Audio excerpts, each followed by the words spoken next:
Navigating relationships can be challenging.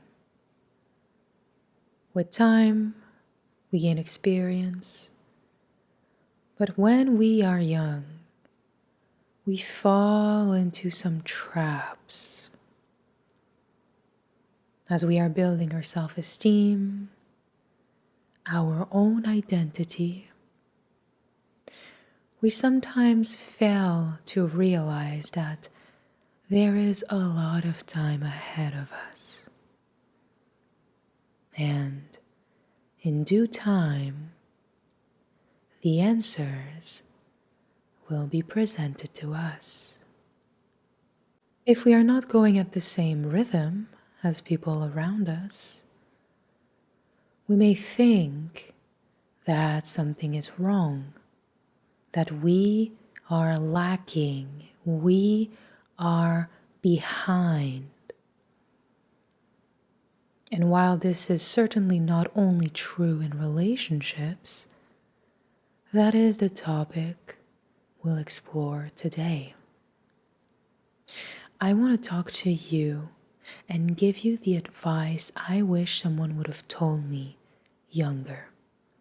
And I am talking to you, who tends to blame themselves for anything and everything. If they didn't like me, was it because I was too loud? Was it because I said something wrong? If I'm not interested in dating, is it because there's something wrong with me? If I am interested in dating, but people are not interested in me, is there anything wrong with me?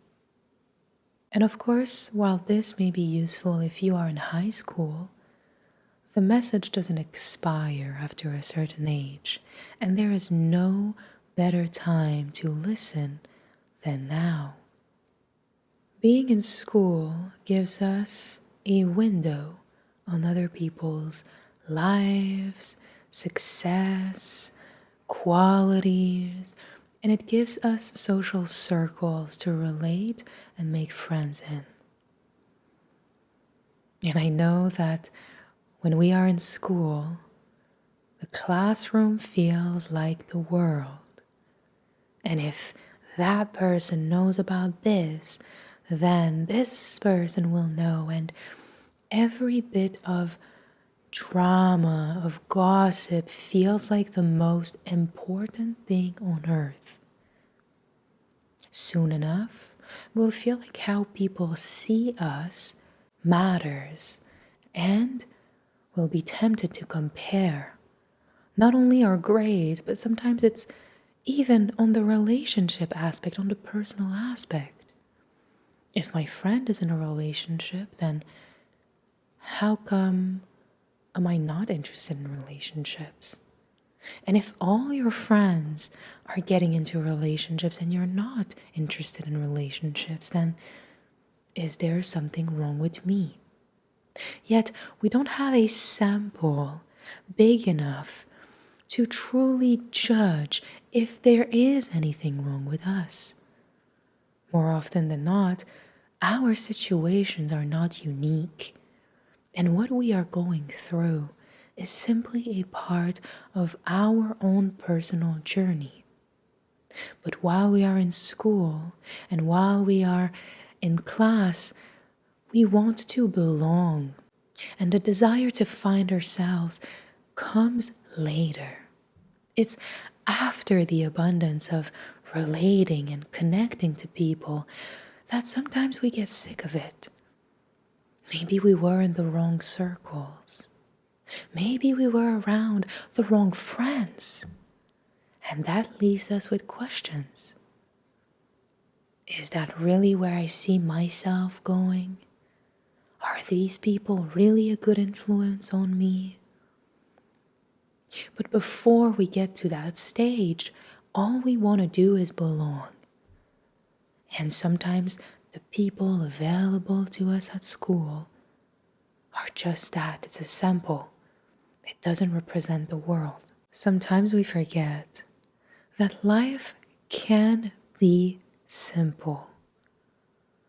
But for that, we have to make it simple.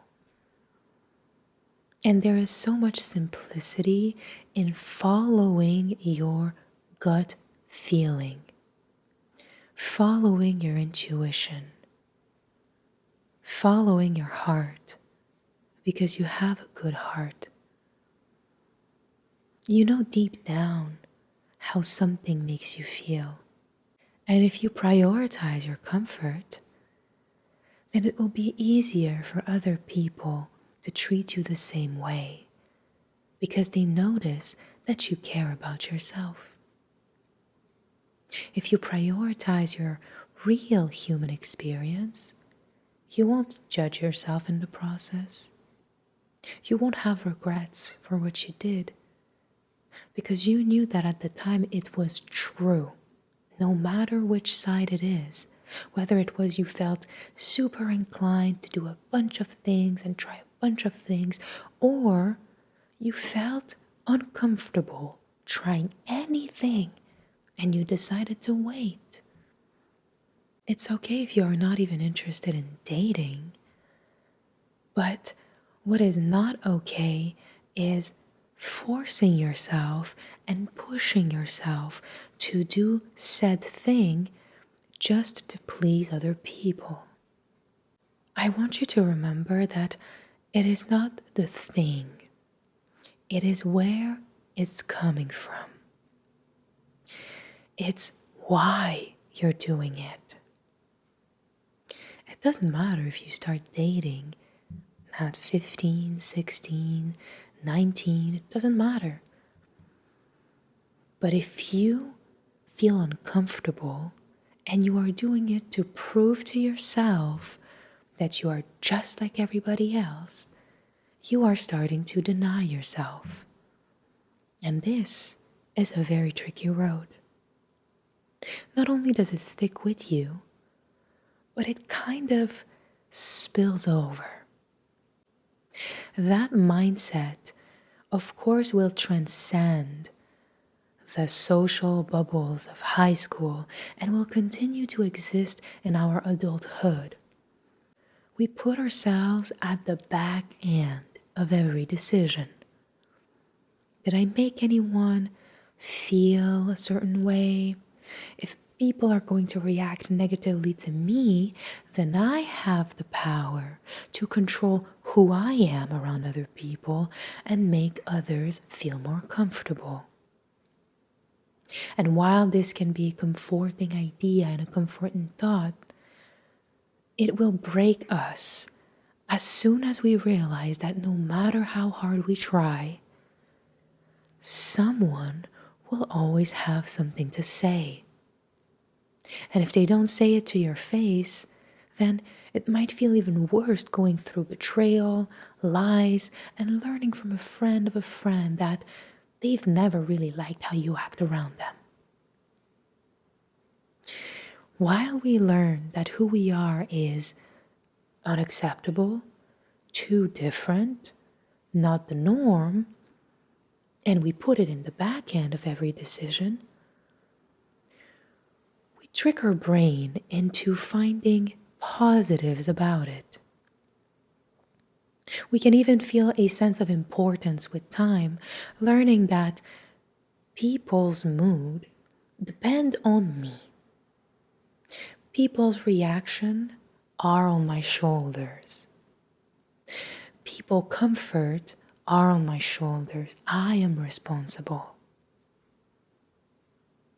Making ourselves feel responsible gives us meaning, but is it a realistic meaning?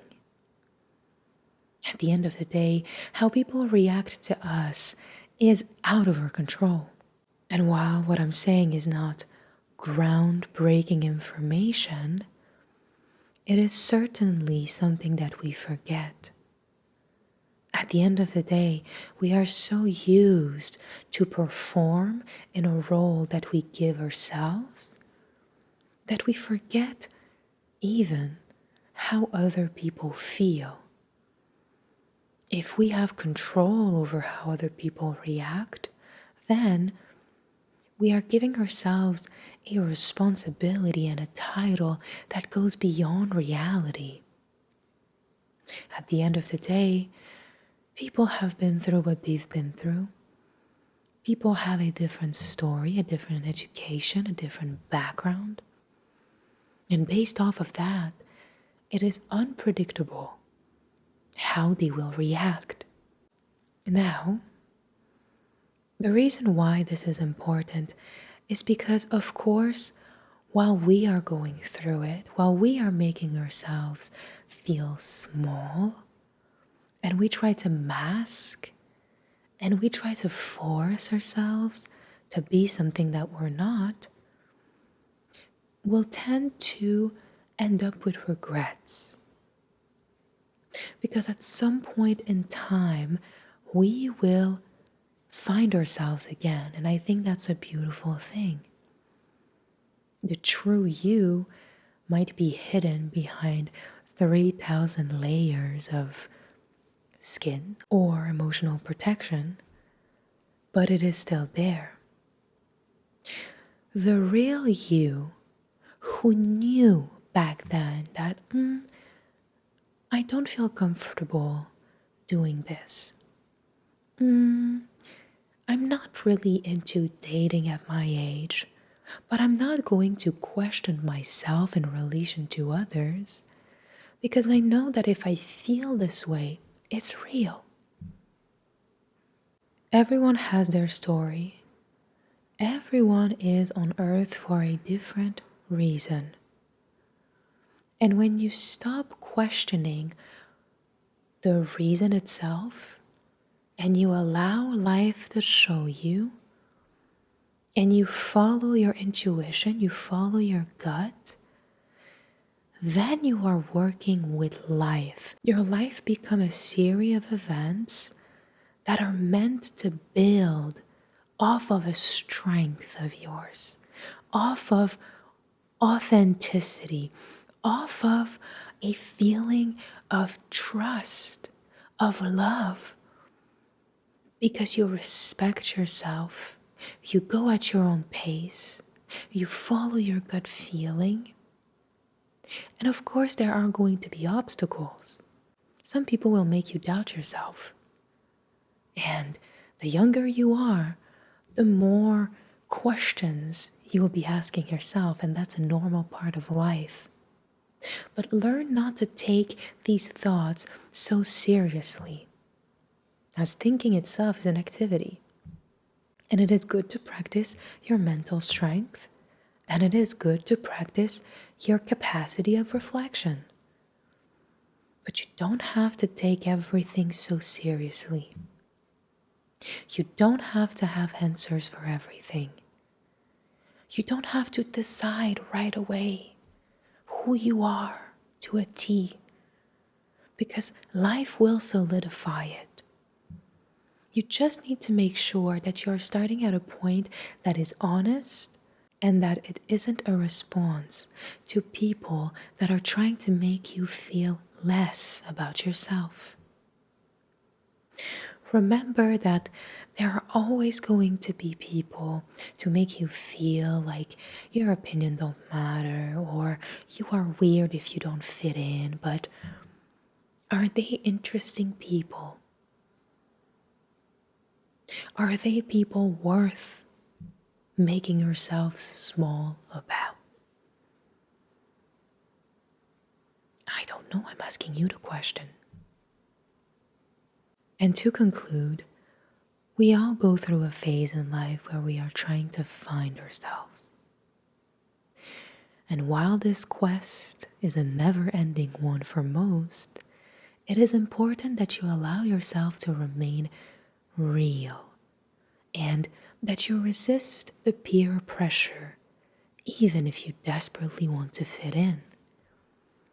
I assure you that there will be a reward greater than acceptance from peers that are not meant to be in your life anyways. By remaining true to yourself and making sure that you are comfortable with your decisions, you are working towards a future that will be true to what you deserve and what you will feel passionate about.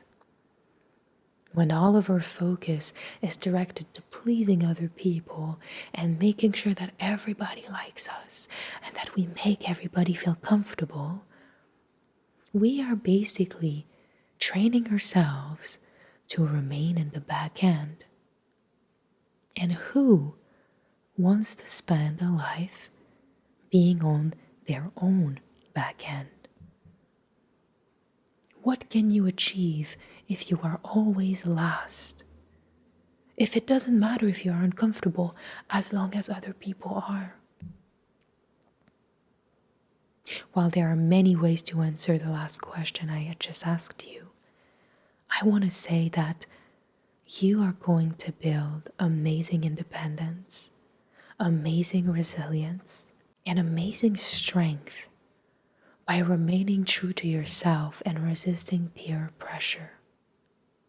And while it is hard on the moment, you will never regret it. Thank you so much for watching. And if you made it this far and you've enjoyed the conversations on my YouTube channel, as well as the ASMR videos, join me on Twitch at Masha Kata. The link will be in the description below. And thank you so much for each and every one of you over on Patreon. Your support is so appreciated, and I am grateful for your presence here.